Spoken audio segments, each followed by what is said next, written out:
এতিয়া ভাগ্যদেৱী বুলি ক'লে আচলতে অসমত নতুনকৈ চিনাকি দিব নালাগে। এটা খুব চিনাকি নাম, ভ্ৰাম্যমাণ জগতৰ এক মানে অবিচ্ছিন্ন অংগ আছিল ভাগ্যদেৱী থিয়েটাৰ। মানুহৰ তাৰ মাজতে হঠাৎ কৰোণা অৱস্থাৰ পৰা দুৰ্যোগ আৰম্ভ হৈছে ভ্ৰাম্যমাণ ইণ্ডাষ্ট্ৰী। কেতিয়াবাই বহুকেইখন থিয়েটাৰ থৰক বৰক হৈ গৈছে।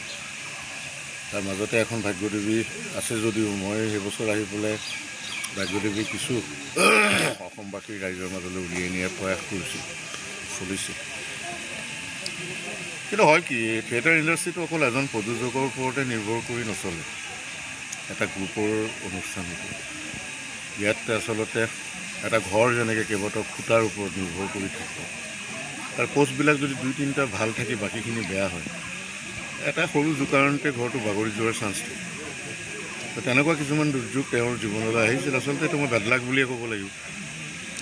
যি কি নহওক, তেওঁ সেইটো ইয়াৰ পৰা অব্যাহতি লৈ, থিয়েটাৰ জগতৰ পৰা অব্যাহতি লৈ যিটো পাৰ্মানেণ্ট এওঁলোকৰ কেম্প আছে ভাগ্যদেৱী, এই কেম্পটো সদব্যৱহাৰ কৰিবলৈ লৈছে। এক উদ্দেশ্য, মহান উদ্দেশ্য লৈ স্থানীয় ৰাইজৰ সুবিধাৰ কাৰণে এটা বিবাহ ভৱন খুলিছে, মিলন বিবাহ ভৱন। খুব শুভ লক্ষণ আচলতে।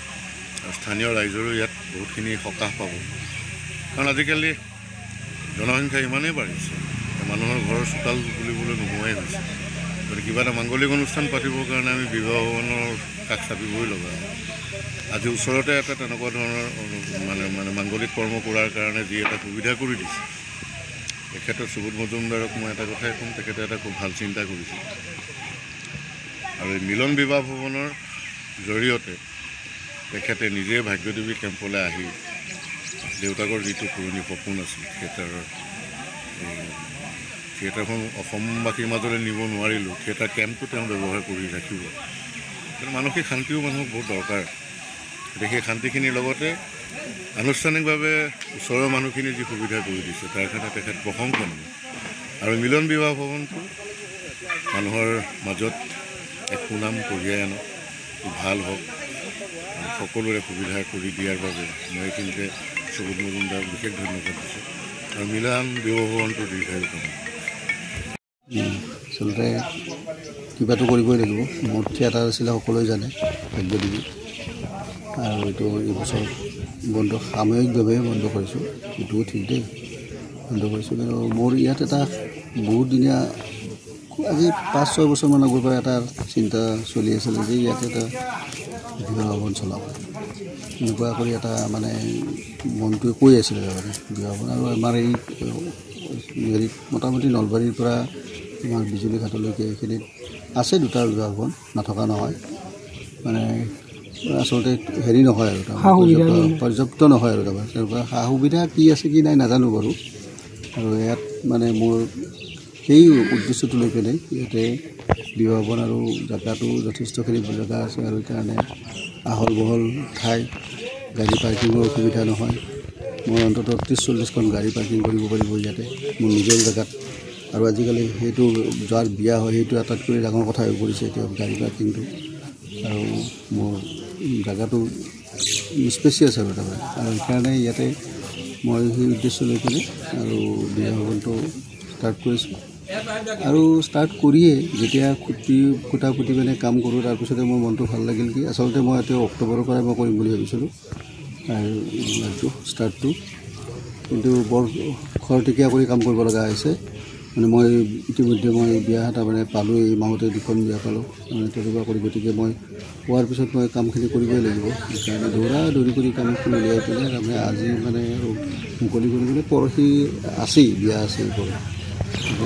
সেইটো পৰহিৰ পৰা পৰহি বিয়া অনুষ্ঠান এটা হ'ব, কালি জোৰণ আছে আৰু পৰহি বিবাহ অনুষ্ঠান আছে, আৰু 9 তাৰিখেও আছে। সেইকাৰণে আৰু এতিয়া মানুহৰ মাজত উলিয়াই দিছোঁ। সা সুবিধা পাব ইয়াতে, সা সুবিধা পাব মোৰ লাইটৰ পৰা আদি কৰি পেলাই। আৰু মোৰ প্লেনিং আছে আৰু ইয়াত বিভিন্ন ধৰণৰ এই কৰা, এইটো গাৰ্ডেনিঙৰ পৰা আৰু মানে গেমিঙৰ পৰা, গেম মানে সৰু ল'ৰা ছোৱালী যাতে তাৰপিছত মানে ইয়াতে খেলা ধূলাও অকণমান কৰি থাকিব পাৰে, তেনেকুৱা ধৰণে মই ইয়াতে সেইটো প্লেনিং আছে। আৰু এইটো পৰ্যায়ক্ৰমে মই কৰিম। আৰু ধৰি লওক মোৰ ভবা মতে প্লেনিংটো হয়তো 1-1.5 বছৰ লাগিব আৰু তাৰপৰা। আপুনি ভ্ৰাম্যমান অনুষ্ঠান আছে আৰু এইটো সম্পূৰ্ণ বেলেগ ধৰণৰ অনুষ্ঠান এই দুটাৰ মাজত যে আপুনি সোমাই পৰিল মানে আচলতে কি দুটাতে মানুহ চলাবই লাগে তেনেকুৱা কথা ইয়াতো মানে এই মানুহ চলাব মানে কৰ্মী তাত যেনিবা থিয়েটাৰ তেনেকুৱা নাট্যকৰ্মীৰ পৰা অভিনেতা অভিনেত্ৰীৰ পৰা টেকনিচিয়ানৰ পৰা বিভিন্ন আৰু কমিটি সেইটো এতিয়া ঘটনা হৈছে কি মই এটা বস্তু এটা কৰি আছোঁ আজি মোৰ জন্মৰ পৰাই মই থিয়েটাৰৰ দেখা আৰু নিজে মই ২৭-২৮ বছৰ মই থিয়েটাৰ চলালোঁ ভাগ্য দিলোঁ চলাই কিছু পৰিমাণে ভ্ৰাম্যমান থিয়েটাৰৰ কিছু পৰিমাণে এতিয়া মই মোৰ কাৰণে হয়তো কাৰোবাৰ কাৰণে সহজ হৈয়ে আছে মোৰ কাৰণে অকণমান থিয়েটাৰটো এতিয়া মই অকণমান ক্লামজি পাইছোঁ আৰু পোৱাৰ কাৰণে মই ভাবিলোঁ যে মই এইটো হয়তো মই এই ৰাস্তাটোত থকাটো উচিত নহ'ব